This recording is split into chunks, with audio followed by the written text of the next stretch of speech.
If your child had been killed in a car crash, I still think of him as a 7.5-year-old. would you want to see him again? Not as he once was, but as he would be today. Scary. It's ridiculous. Holy moly. Would you take that emotional risk? Well, tonight we follow the Kingsburys on their journey to rediscover their son Samuel, killed 17 years ago. In my mind, I just see him as a little wee boy, very sensitive, very quiet, unassuming. Very caring, too responsible for his own age, really. It's taken a long time to come to that point where you'd wake up in the morning and think, oh. He was a 7-year-old playing on his front lawn, too young to know anything about what was going on in the town he lived in.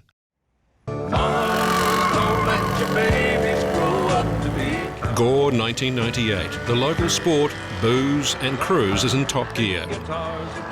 Old bombs packed with hoons, racking up the local cops. You get him home and into bed so he's right for PD tomorrow. But on January the 17th, one carload crossed a line they will never forget. This is our old job, you know, pretty much I was soberest or, you know, out of all. So I jumped in and I drove up the hill. Philip Grigg was at the wheel, 6 other drunken teenagers also in the car. Ended up getting about, five bottles of vodka. Vodka and teenagers packed inside this wreck.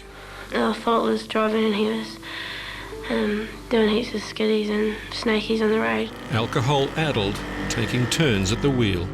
We're going down the hill and you could tell they were getting faster and faster. And the kids were playing on the footpath.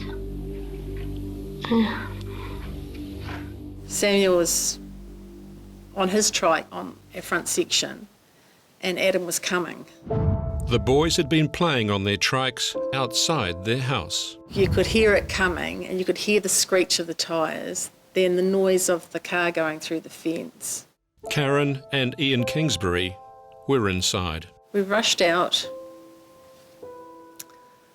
and we saw the car on our front section and then the car was jammed. The front was against a bush, the side was against another tree. And Samuel Kingsbury beneath it, dead. He had blood coming out of his ears, his mouth, nose. These teenagers were getting out of the car and they wouldn't say anything and the horn was blowing and sounding off and... oh, man. The driver, Philip Grigg, and TJ Crossan, the 17-year-old considered responsible for the car, both received prison sentences. In court it was revealed Lynette Cormack, the mother of another of the boys in the car, supplied the vodka. Even though I wasn't in the car, I helped. I might as well have given them a gun. She was fined $500. Karen and Ian Kingsbury buried Samuel and grieved. It's taken a long time. It takes 2 years to get over the original trauma. It takes 2 years for you to learn to live again. It takes 2 years to learn to enjoy things again and avoid sad stories and sad films. And sad people? Sad just brings you down. But after 18 years, I can honestly say I can talk about him now with some enjoyment in my heart. Yeah, it's taken a long time though, but much happier now. Samuel was the oldest of Karen and Ian's 4 children. He was closest to his brother Adam.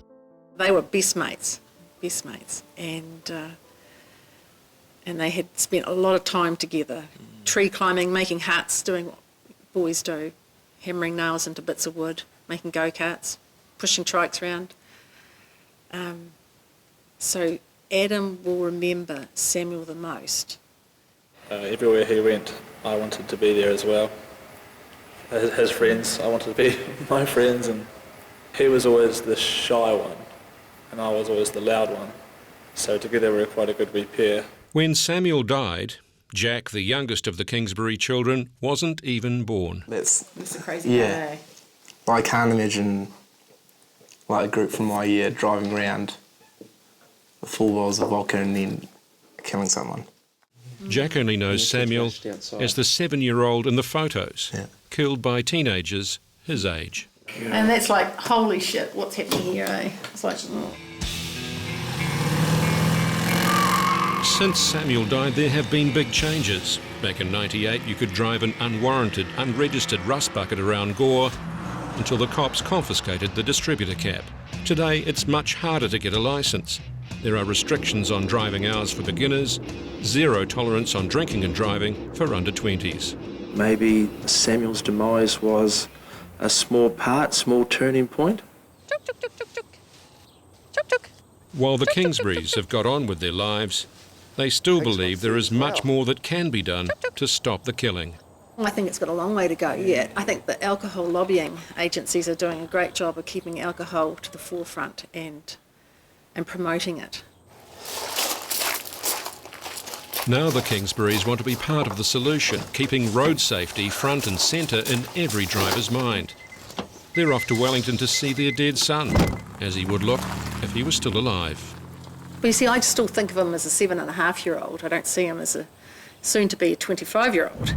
After the break, it's something unlike we've ever really done before. What would Samuel look like today had he lived? Oh, wow. That's actually quite wonderful. Isn't it?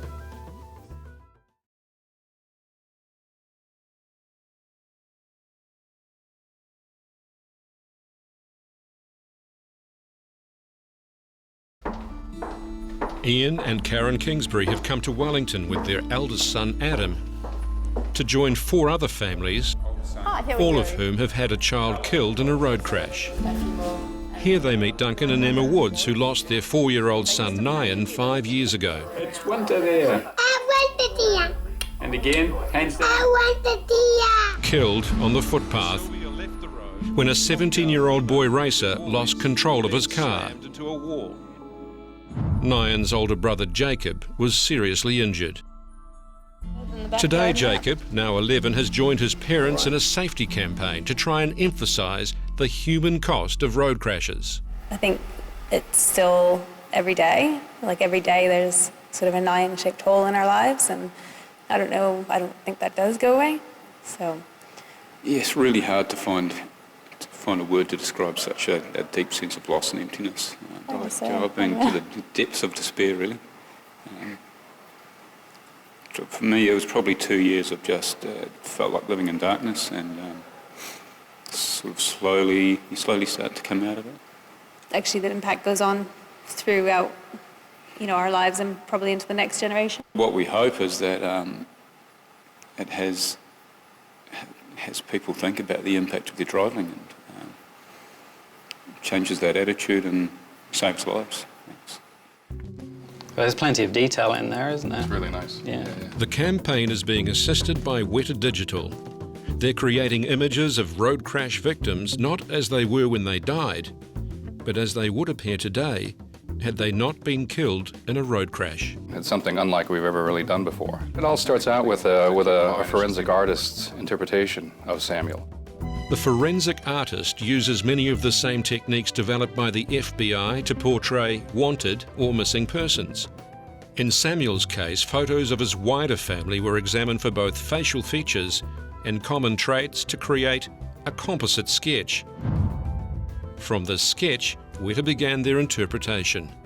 It goes into a program called Mudbox, and with Mudbox he can go in and actually sculpt in a lot of the finer details.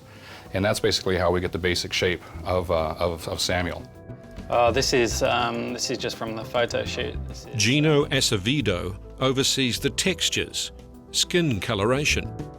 It's almost like projecting the color images onto the 3D model, baking them into it. Next thing that we need is the displacement. Now the displacement is all the really fine detail, like all the pores and little wrinkles that we also add on top of the color. And the subsurface is the stuff that makes our skin look very translucent, very realistic, and adds the particular shine to the skin. But what's the point of all this? How will they improve road safety? We want people to think every day about road safety. And not for it to be something that happens occasionally. The road safety lobby group BRAKE says New Zealand roads are becoming safer, but driving is still the riskiest thing most of us do on a daily basis. Our target is 0 road deaths and serious injuries, and until we've reached that goal, we'll keep working at road safety. For the Kingsburys, the moment of truth has arrived. A little bit apprehensive / scared. It's been 17 years since they saw their son Samuel. Wow. That's crazy. That's actually quite wonderful. Isn't it? And here he is at 24. He's got Robert's eyes, and there's your cheekbones. And your... Yeah. A digital creation, remarkably like his brothers and cousins. Holy moly. That's the eyes there. That's Rob's eyes, definitely. Yeah, your Robert's eyes. And eyebrows. I wasn't prepared. I wasn't ready. I was almost...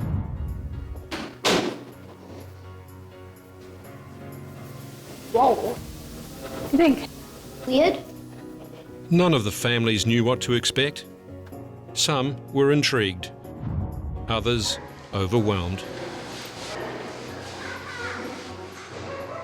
But for the Kingsburys, I'm delighted. Absolutely delighted with the outcome. It's exciting, super special. It's like Christmas. Just want to touch him now. Yeah.